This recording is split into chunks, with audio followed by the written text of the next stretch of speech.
Moi, je suis radio. Je suis télé. Même si je me pose une question, continue à regarder ma main. C'est important. Pour les questions des caméras. C'est une logistique personnelle. Bon, on est prêt? Oui, c'est bon. Monsieur le ministre, vous dites que dorénavant, on pourra ouvrir une entreprise en 10 jours en Haïti. Dans combien de temps?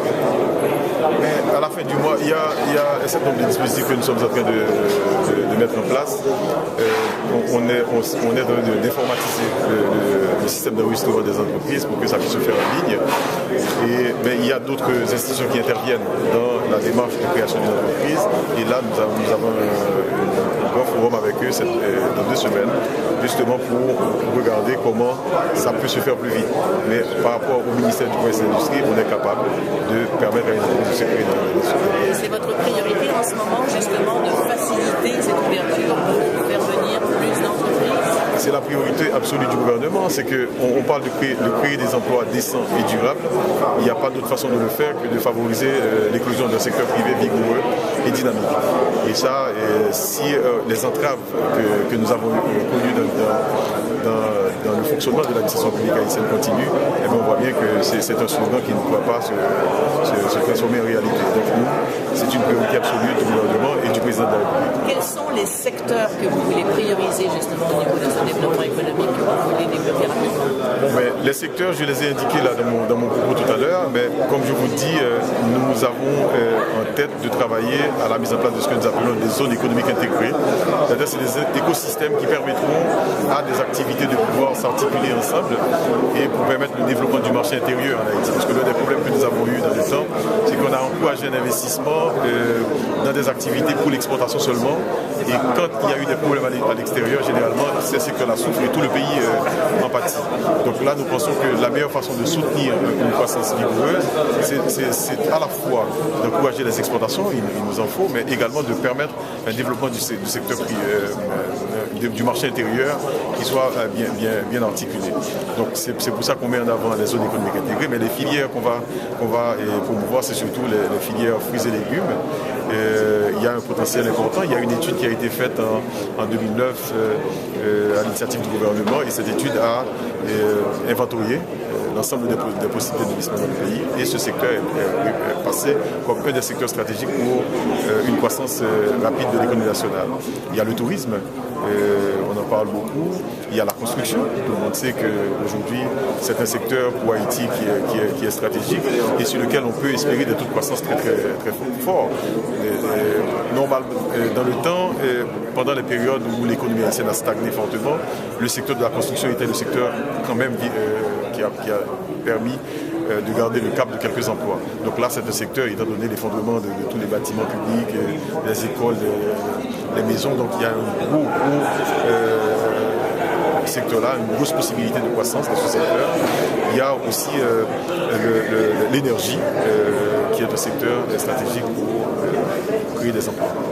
C'est un gros mandat, je veux dire, c'est beaucoup de secteurs en même temps. Est-ce que vous allez y arriver?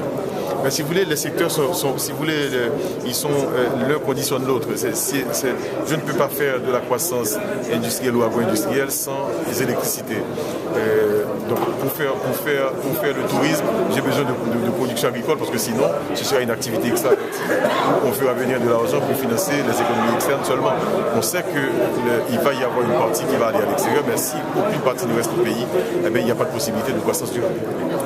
Si on va au niveau de la reconstruction, on sait que la communauté internationale avait avancé ou promis des milliards de dollars pour la reconstruction.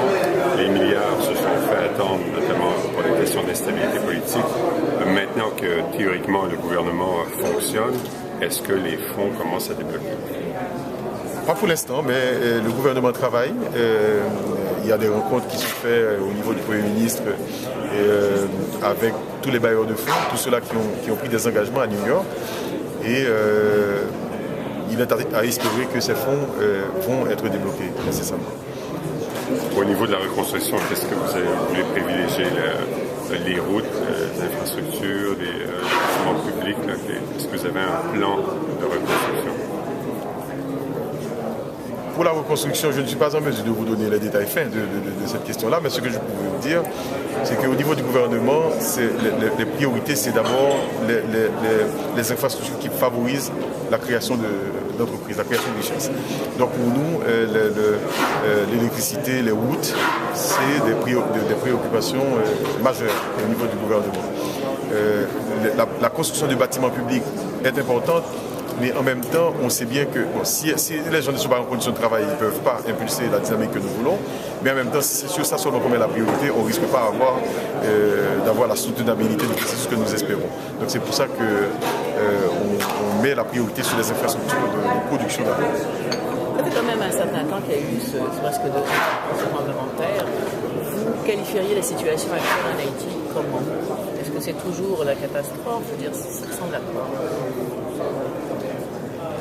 Moi, je qualifierais d'opportunité la situation d'Haïti. Il y a eu, ses frères, du temps qui a été accumulé à faire du surplace en termes de réponse à apporter aux problèmes. Les gens sous les tentes, c'est que personne ne s'attendait à ce que tout ce monde-là reste tout ce temps-là sous les tentes. Mais la catastrophe a été d'une ampleur qui aurait pu déstabiliser n'importe quelle nation sur Terre. Pour Haïti, où les institutions étaient aussi faibles, donc on peut comprendre qu'il y a eu du retard dans la mise en place des réponses, surtout que les moyens n'étaient pas forcément sous le contrôle des autorités nationales. Mais là, je vois énormément d'opportunités et c'est pour ça que le gouvernement travaille à assurer une stabilité politique et sociale pour assurer la confiance des investisseurs, des partenaires, pour que le pays recommence à vivre normal. Je vous remercie. C'est moi qui vous remercie.